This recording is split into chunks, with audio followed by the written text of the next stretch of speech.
Shabbat Shalom, Mishpacha v'Chaverim. Shabbat Shalom. This week parasha is taking us into the very prosperous city of Sodom.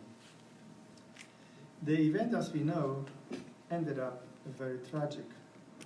But in that event, Adonai shows us some insight for better understanding the end times events, better understanding about his judgment, and most of it to understand and grasp an object lesson how a believer can become a loser.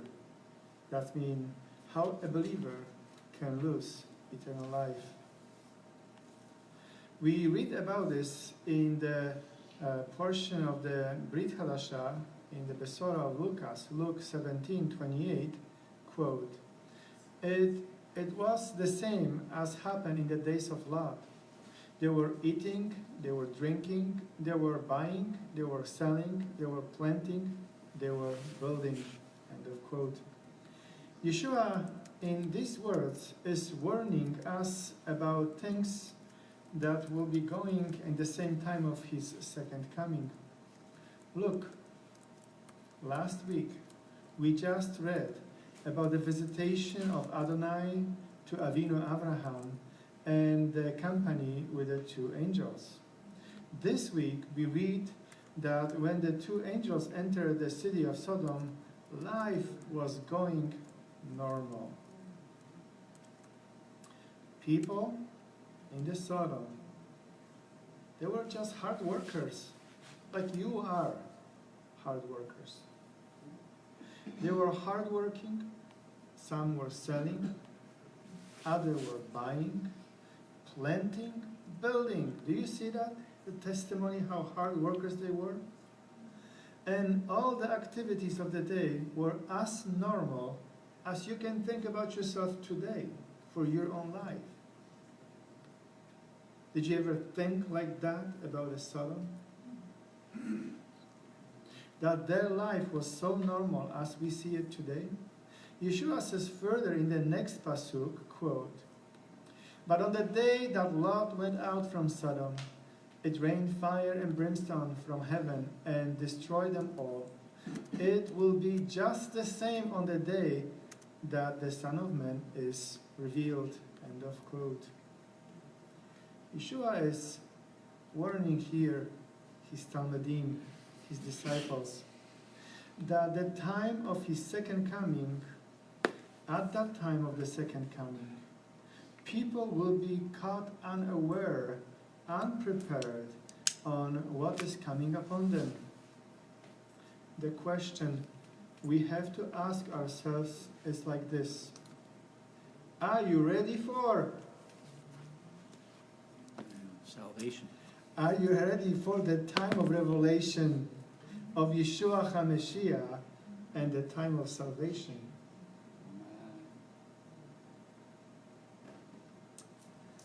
Let's look to the last night of the city of Sodom. Perhaps it was a Friday night, when after the hard work of the whole week, some young, some older people, they went for a dinner. Is it not a custom in our land here that the most busy time in the restaurant is Friday night? People go for suppers. Others go to the discotheques. Yet others go to the bars. Are you familiar with these things on Friday night here in this land? And other people will go to a lively entertainment. After all, they're all tired. After all, they want to get some entertainment, relax, joy, and fun. And you know what? When you talk to these people, if you know them who practice this, they will say, that's good. They deserve after hard work. Don't you feel it? How was the vibration of that city at that night? Think about, does this look like something like what we know in our society? Let's look at the last night of Sodom.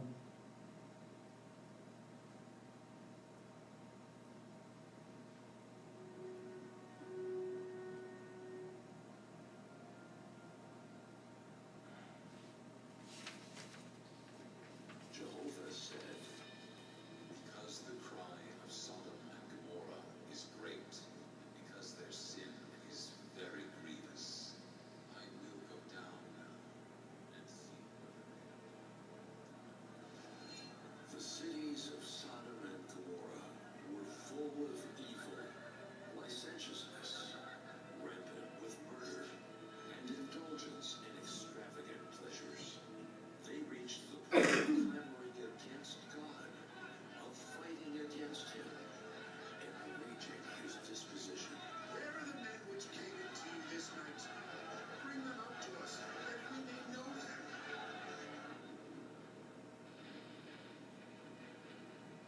After the angels took Lot and his family out of the city, burning sulfur rained down from the sky. The raging fire lit up the heavens.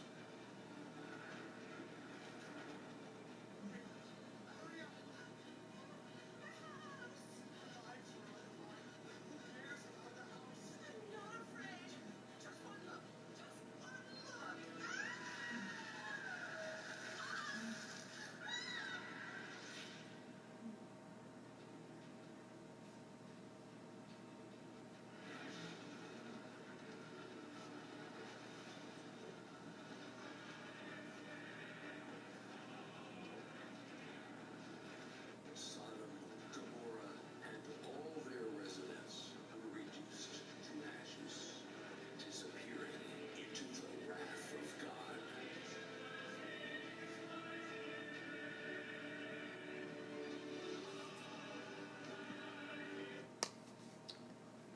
What do you think? Just if you go to downtown, just about every city, is there not a fun going, a vibrant fun? It seems like tomorrow is another day. Nothing can surprise us anymore. Yet, Yeshua said, it will be just the same on the day that the Son of Man is revealed.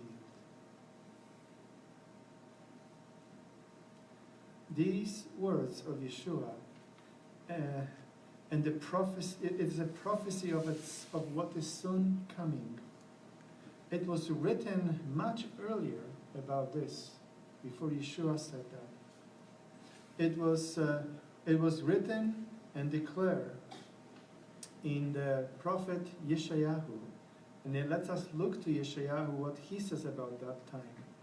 Isaiah chapter 66:15, we read, quote, "For behold, Yahweh will come in fire, and his chariots like the whirlwind, to render his anger with fury, and his rebuke with the flames of fire."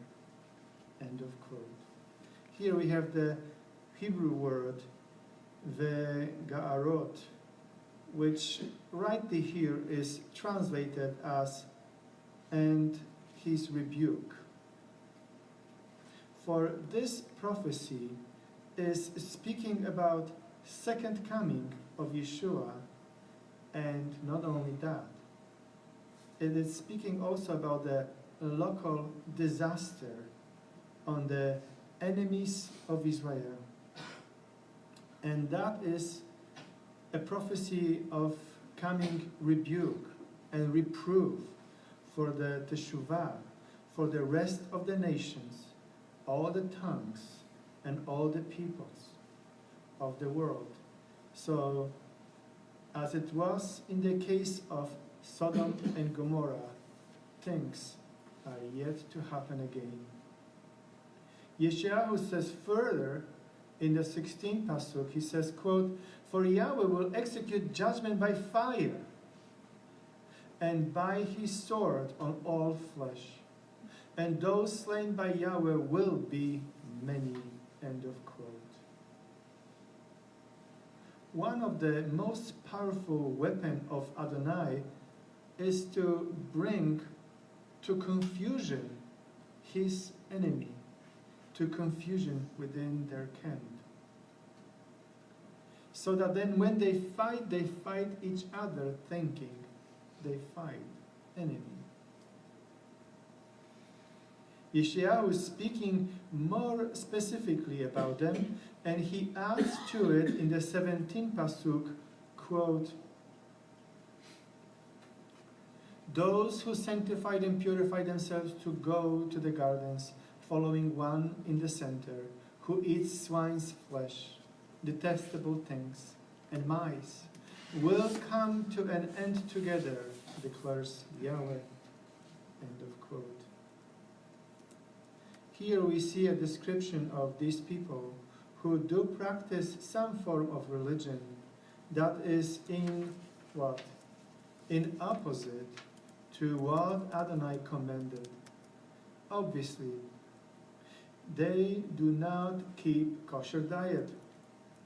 As it's a list here, we have a pork, some unclean animals, and things like seafood perhaps, and maybe some kind of unclean creatures forbidden to eat. To them, Adonai said what we read in the 18th pasuk in Yeshayahu 66, quote, "For I know their works and their thoughts.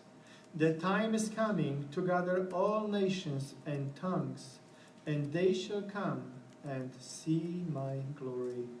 End of quote. Again, Ahuvim, beloved, we see here that Adonai not only records our works, what do we do, our actions in our life, he also has recorded our thoughts. We have to remember that. We cannot hide from him. He knows our thoughts. What we think, he knows. That's why sin first develops within us, within our heart, before it actually is being displayed in our action. That's where Adonai wants to meet you, in your thoughts. Are you ready to meet him in your thoughts? Have you developed such a relationship that you submit every thought to him? Be aware of it, for he knows not only your works, but also your thoughts. On that day, all nations, all tongues, all they will see the Son of Man coming, when Yeshua will come with his judgment against the surrounding nations around Israel, with the judgment by fire and the sword. And he comes, as he did come to Sodom and Gomorrah in the time of Lot. Then all those nations will see the glory of our Elohim. Simply say, they will see Yeshua. That event will be local, not a worldwide event, as many being taught and believe so.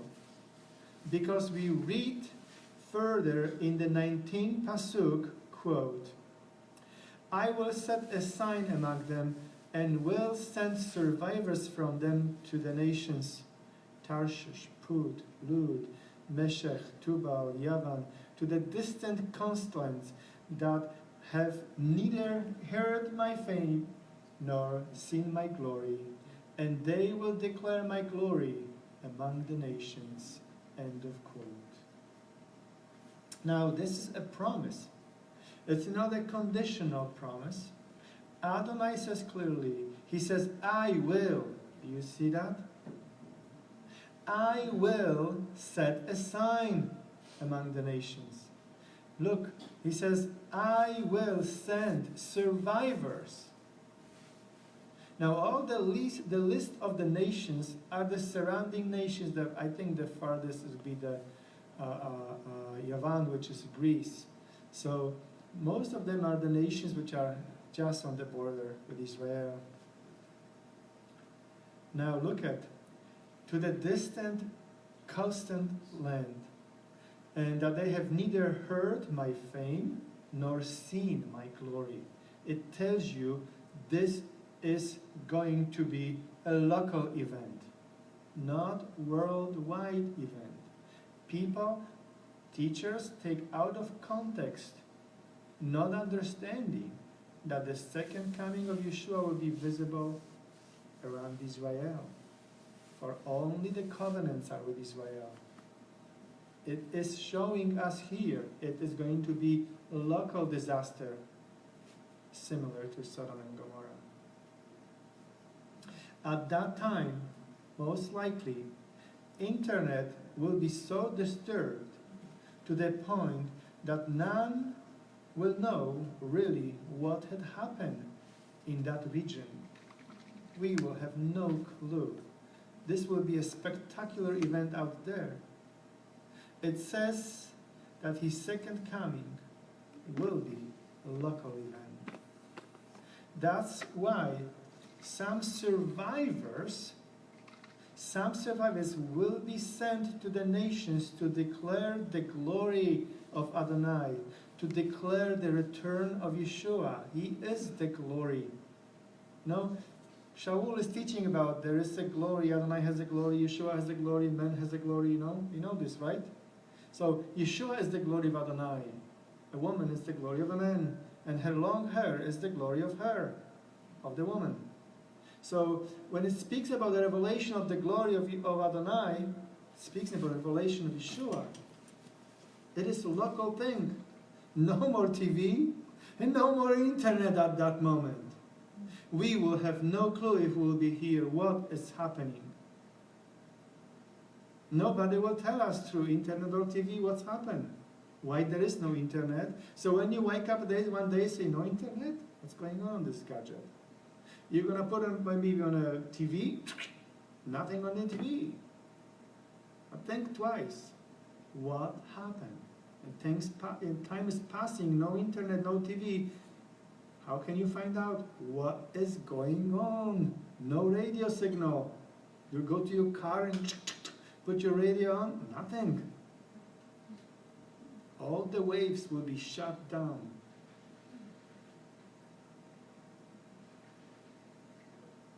Yeshayahu goes further and says, as they will do, declare his glory.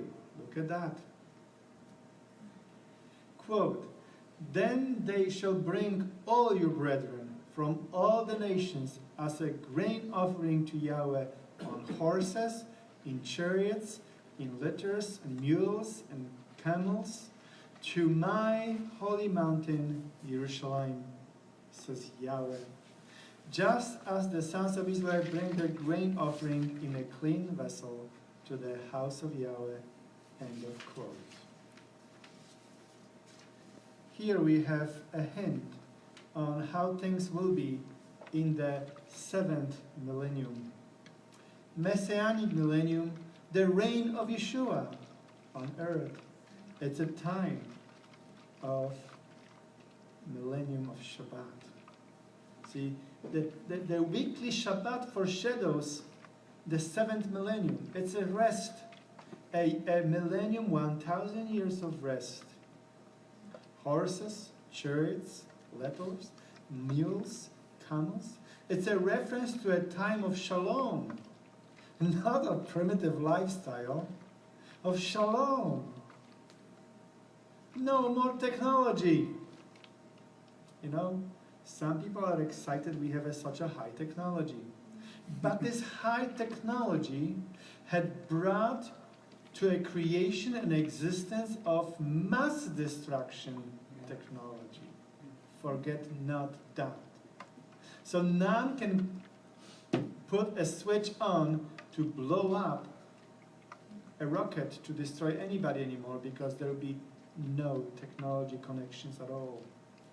Either we're going to hit a wave of something that everything will be paralyzed, all the technologies, and nothing There will be no war, Yeshayahu says.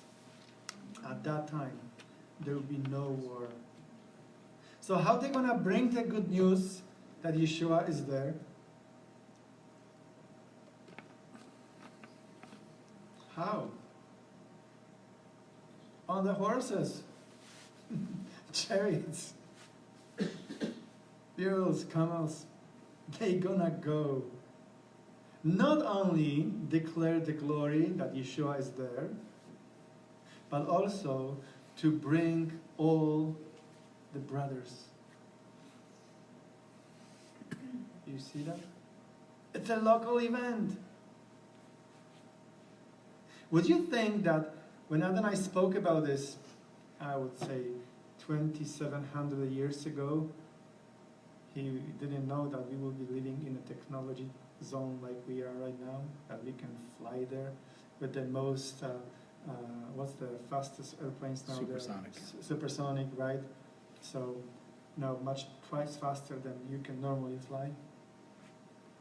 If not more, I don't know, twice faster, right? The supersonic. Mach 3. 3 times faster. So, you think that the declaration of this prophecy was like, it's outdated, it doesn't make sense for our time? I think it does. I think it's so real as the Word of God is so real. And Yeshua says, it's easier for the heavens and the earth pass away than His words to pass away. Count on this. Other than that, there is nothing else to trust.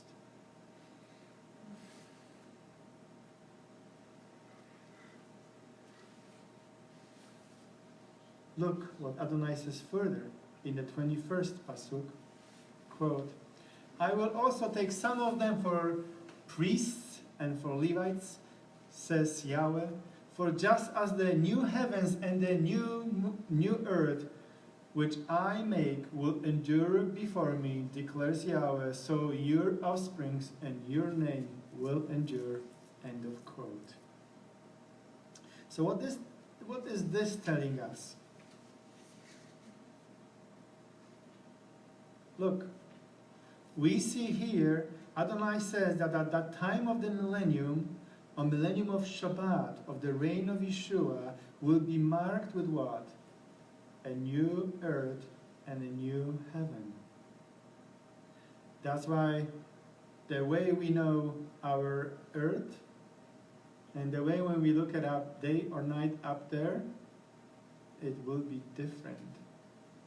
His second coming will change the whole thing about and around. None of this, what we understand today, will be the same. That's why I see there will be no internet.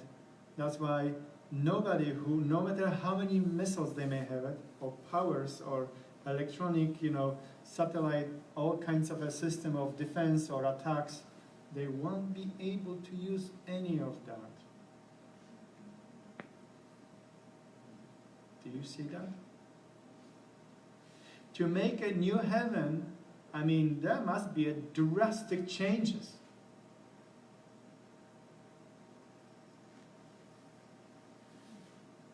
Now, our celebration of the weekly Shabbat will come to be through experience for the whole millennium. Isn't that the good news? Now look at some of us who will pass all our tests and who will remain pure and holy for Him. Some of us will be taken as Kohanim. Some of us will be taken as Leviim and will be taken to Yerushalayim to serve in the third temple where Yeshua will reign. I had once a lady in Montreal coming, to my wife, and she was saying, hey, your husband is a Levite. I'm like, what? Where do you get this from? She supposedly found some mark on me, somewhere on my neck, and says, these are the Levi's marks.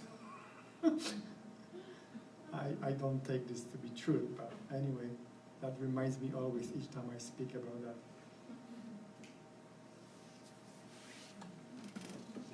About that time, we read in the next pasuk, quote, "And it shall be from new moon to new moon, and from Shabbat to Shabbat, all mankind will come to bow down before me, says Yahweh." End of quote.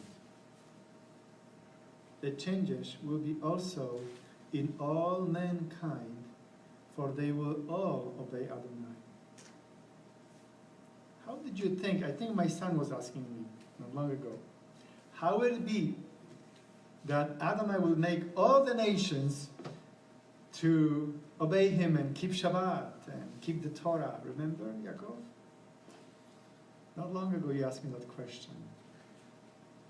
Well, once the messengers will arrive here to London, Ontario, on horses and chariots, whatever they will, how they will sail here, whatever it will take them to be here, guess what? Without any electronics, any electricity perhaps even, people will look things different once they will hear the story. They will choose to obey or not. Zechariah says if the nations will not obey, there will be no blessing of rain. Even Egypt would have to obey. What about Canada? The changes will be also in all mankind. Simply say, they will experience what we do today, going to Beit Knesset on every Shabbat, every feast, every new moon.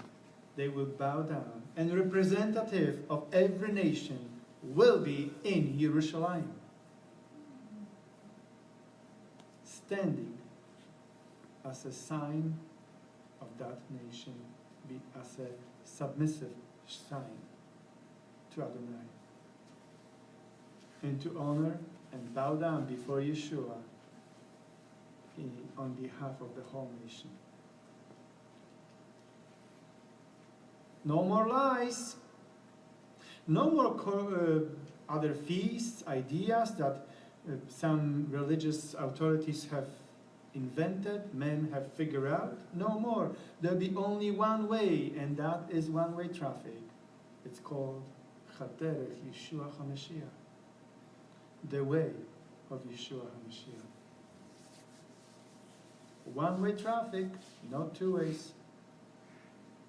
Yeshayahu ends this prophecy in the 24th pasuk and says, quote, "Then they will go forth and look on the corpses of the men who have transgressed against me, for their worm will not die, and their fire will not be quenched, and they will be an abhorrence to all mankind." End of quote.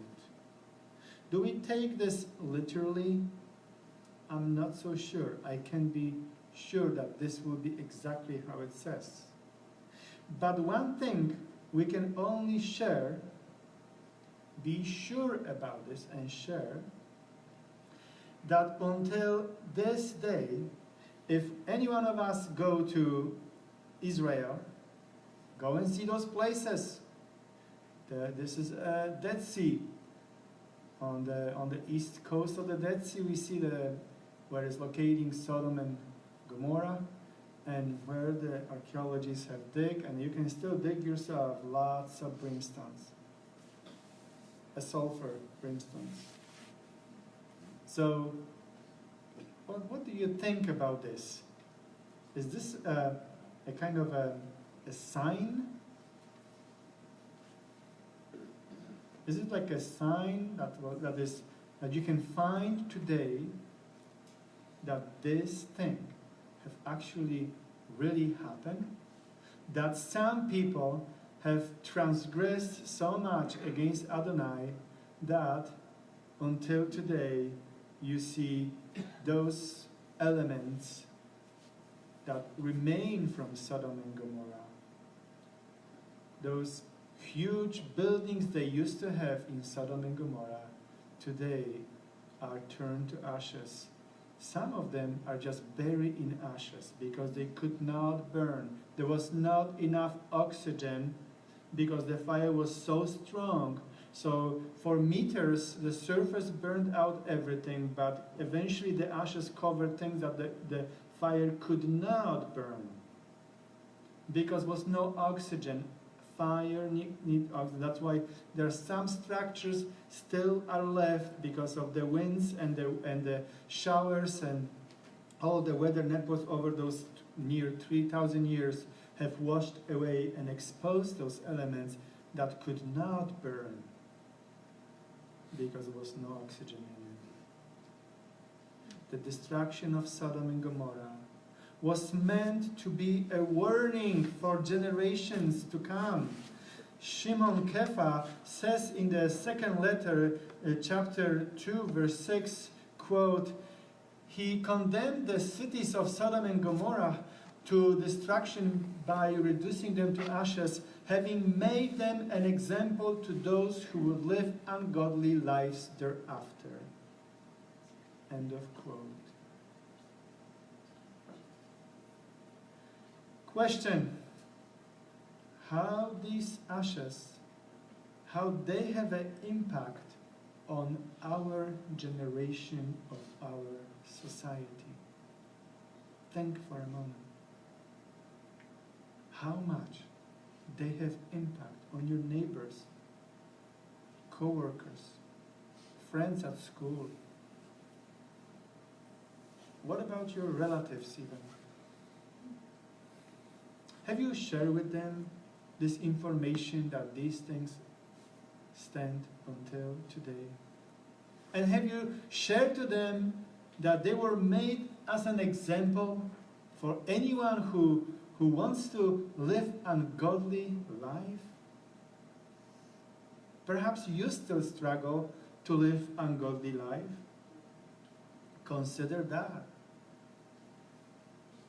Now, as we know the story of the two angels that were sent to Sodom to rescue the righteous Lot, now Yeshua command us, that means his Talmidim, his disciples, to go out to share the message of the way of Yeshua HaMashiach. And he positioned us, think about us now, he positioned us in a similar authority to the two angels. Have you ever think that way? That he is actually positioning us in authority similar to those two angels? How could we know this? How could it be that he can think about us like that?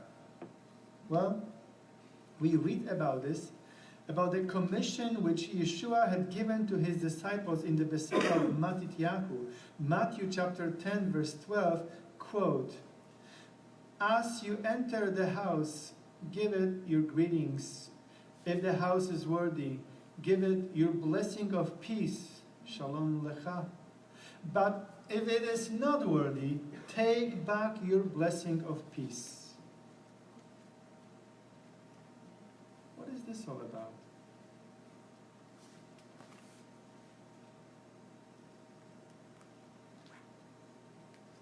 How the two angels knew that Lot's house was worthy. How, in the story of the parasha, two angels knew that Lot's house is worthy. Because Lot was greeting them, and in the way he wanted to protect them from the wicked crowds surrounding them. What did he offer them? Number one was rachatz. You know what rachatz is, right? Washing hands, washing feet, it's rachatz. Right? We practice this rachatz until today. He offered them rachatz. He made them even matzah. And you know what? The sages believe that that was the time of the Feast of Unleavened Bread. He offered them meal with matzah. Interesting, huh? I don't know if there's any proof for it, But we definitely see that Lot was, as we see, he continued the hospitality of Avinu Avraham, and not the hospitality of the citizens of Sodom. Remember when we were speaking about the series on love? There was one thing constantly coming around, and was what? Hospitality. Remember that? The washing of hands, washing of feet. Remember those two elements. I want you to remember those two elements throughout the scriptures stands for the holy and righteous people. And we see here that's how the angels knew. They didn't want to go to his house. They said, no, we'll stay here in the square by the fire when people are hanging around having a good time. But he almost forced them to come to his home. He was even willing to give his own daughters for the party time for the wicked people. Unthinkable. But guess what? The angel rushed him, Lot and his family, out from Sodom before the destruction. But Yeshua goes further and says to the Talmudim in Matityahu chapter 10:14, he says, quote, whoever does not receive you nor heed your words as you go out of that house or that city, shake the dust of your feet.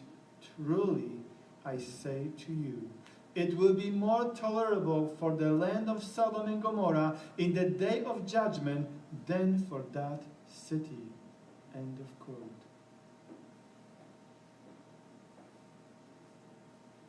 Achuvim, do you see, if we are the Talmudim of Yeshua, if we are the disciples of Yeshua, he is placing us in a similar position like those two angels.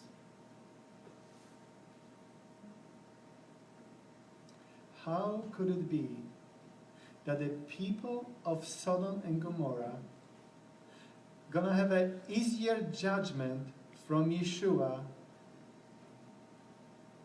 than the people of the first century Common Era, the generation of Yeshua HaMashiach, or our generation?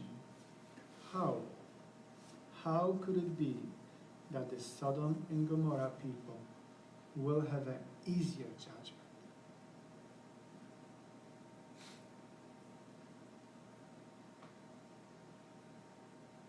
Well, because Sodom and Gomorrah, though did not have 10 righteous people, they have not received any warning. They had no chance to think about their lifestyle, like Nineveh. They did not. They were caught surprisingly to what was going on. Like these people of this world in our generation, they will be surprised.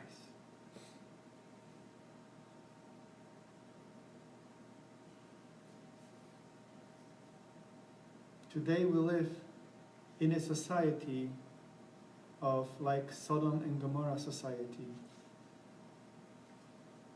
And we bring for them the warning of the Sodom and Gomorrah history, and the warning that is similar story going to repeat, so that there will be no surprise when Yeshua will return, and there will be no surprise of what judgment is coming upon them. That is why it will be easier for the people of Sodom and Gomorrah than for the society of our people who surround us. Achuvim, beloved, you are a messengers. The word angel means also messenger. You are the messenger of Yeshua HaMashiach. Remember, Adonai is a sovereign Elohim. And he is going to judge all mankind and bring them to the submission to him. He knows everybody, everybody's work, everybody's thoughts. That's why then it is his judgment is called a righteous judgment. He does not judge the way he sees us outside, but first inside, then outside.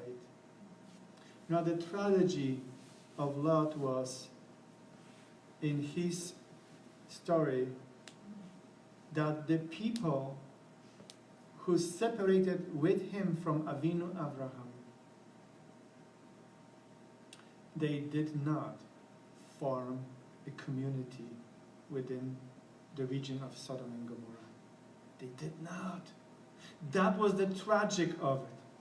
As long as they were with Avinu Abraham, they stood protected. For the camp of Abraham was protected. Would they be protected as a camp? Would they form a community of a righteous, holy people? Would they or not? What do you think?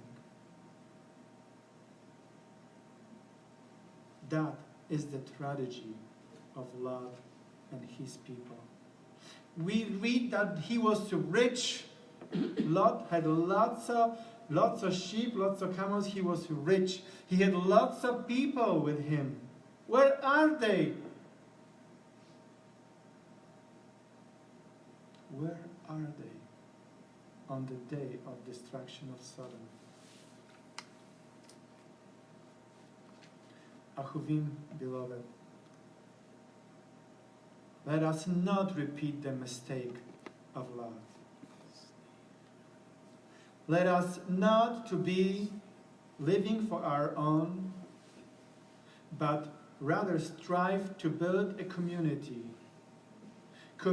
of like-minded, one-heart community people who will live holy and righteous life, who will protect not only me, myself, and I, but everyone around us who is beside you, the children, the single people, the elderly people, everyone who needs a protection, that we will be covering each other.